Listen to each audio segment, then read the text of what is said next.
Yo, yo, yo, it's Joe from Photos with Phones. Today, we're here to talk about the 3 best free photo editing apps for iPhone and Android. Let's get to it. So, it's super cold here today in Denver, so I figured it would be a great opportunity for me to sit by the fire and edit some photos. I took Jazz on an early morning walk and captured some photos for us to edit, so let's go ahead and get to it.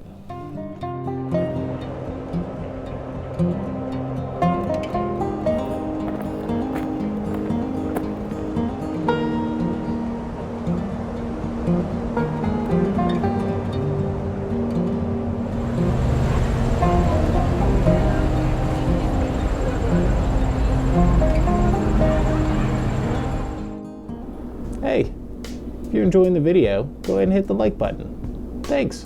When it comes to photo editors, everybody knows about Adobe's Photoshop.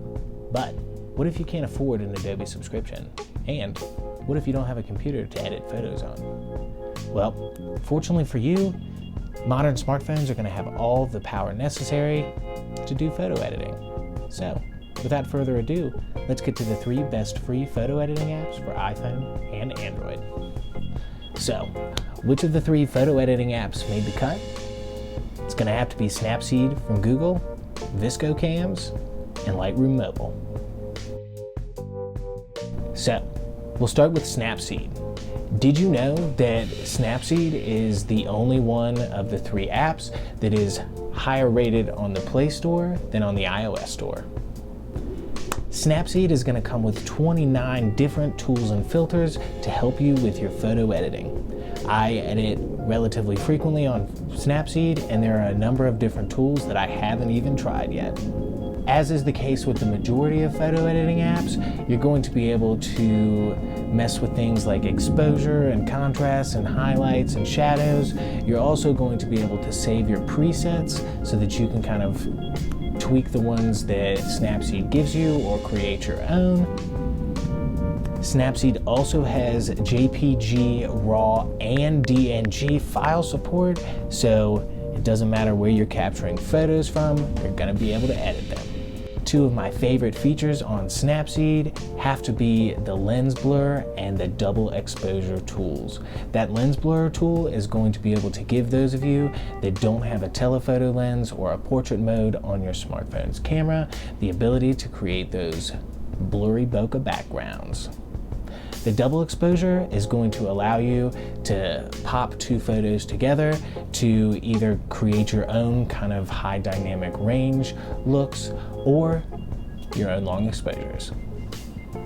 So Snapseed has a histogram, which I like in photo editors. It's not quite as nice as the one in Lightroom Mobile. Stay tuned for that a little bit later. But because I can edit with the histogram, I like to start with my shadows and highlights. I'll bring my shadows over a little bit. Drop those highlights way down because it's a cloudy day. I like my photos to have a lot of contrast, a lot of punch to them. So we'll put that over quite a bit.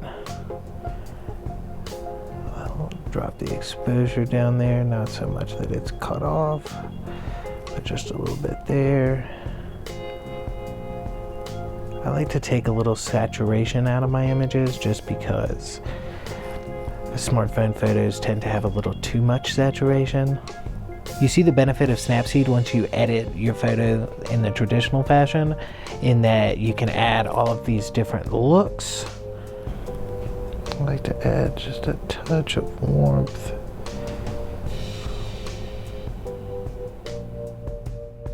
Snapseed has different editing areas based on what you're shooting, what the mood of your shoot is all about. They got you covered. Alright, as always, editing on Snapseed is a freaking breeze. Anytime you need to undo, you can look through your edits, which is awesome. They have nice help features and tutorials.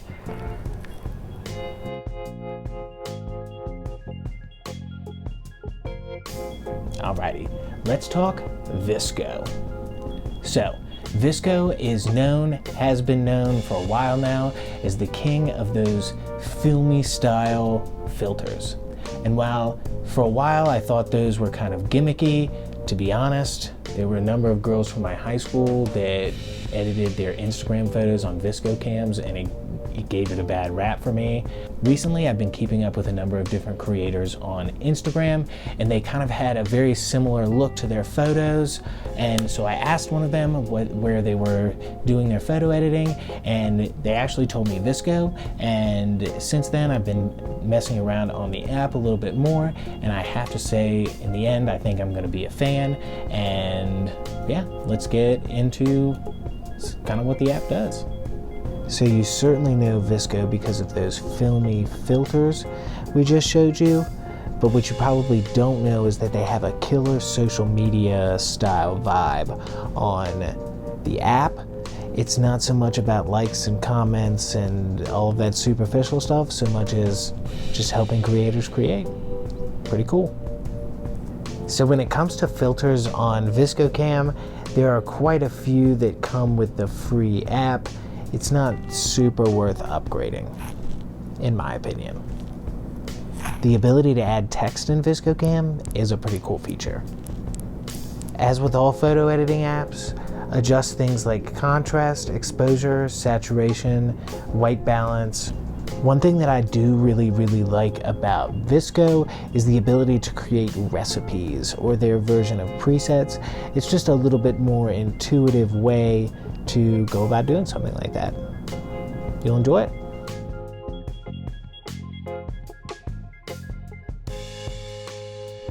Now, it's time to talk Lightroom Mobile. This is going to be my everyday photo editing app because I love the histogram. Editing photos with the histogram is the easiest way to edit photos. If you want me to do a guide specifically on how to do that, drop it down there in the comments. But long story short, Lightroom Mobile allows you to use the histogram when editing, and it makes it so easy that it's my favorite photo editing app. While Lightroom Mobile does have that Adobe title attached to it, there is a light version of the app that doesn't require any sort of payments whatsoever. I am considering purchasing the full app. If you have it, let me know what you think about it down there in the comments. Editing on Lightroom Mobile is my favorite. Let's get to it. As I mentioned, love that histogram up there. One thing that Snapseed did not have in terms of the histogram was whites or blacks. Whites or blacks when you're working with the histogram are the most important things, so that's pretty important to have.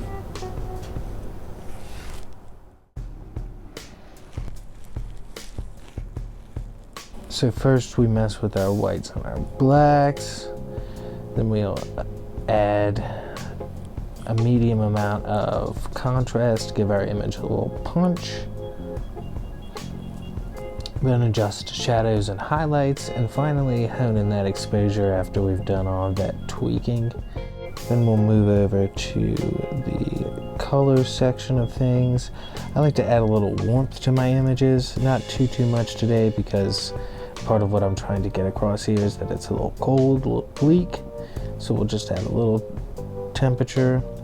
Then, as I mentioned earlier with both the other apps, I like to knock down the saturation a little bit just because phone images are overly saturated. You can also fiddle around with your white balance. There are loads of different options.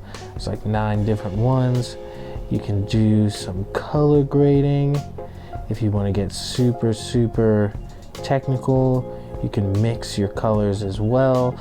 Mess with their hue, saturation, and luminance. And then you can come in and mess with your effects. I like to add a little texture, a little clarity, and then dehaze it just a little bit, take it into the negative. I have used vignettes before. It kind of depends on the situation. Actually, vignettes are pretty interesting for e-commerce and product photography. If you're interested in a video about how to do that on your smartphone, link is right there. Adobe Lightroom also allows you to take photos in it with full manual control, which is pretty nice. And they also allow you to capture photos in DNG, which is their version of RAW. If you don't know what RAW files are, you should definitely check out the video up there. While Lightroom Mobile is certainly useful and has its places, it is very expensive to purchase an Adobe subscription. So if you want to unlock the full potential of the app, it's going to cost you.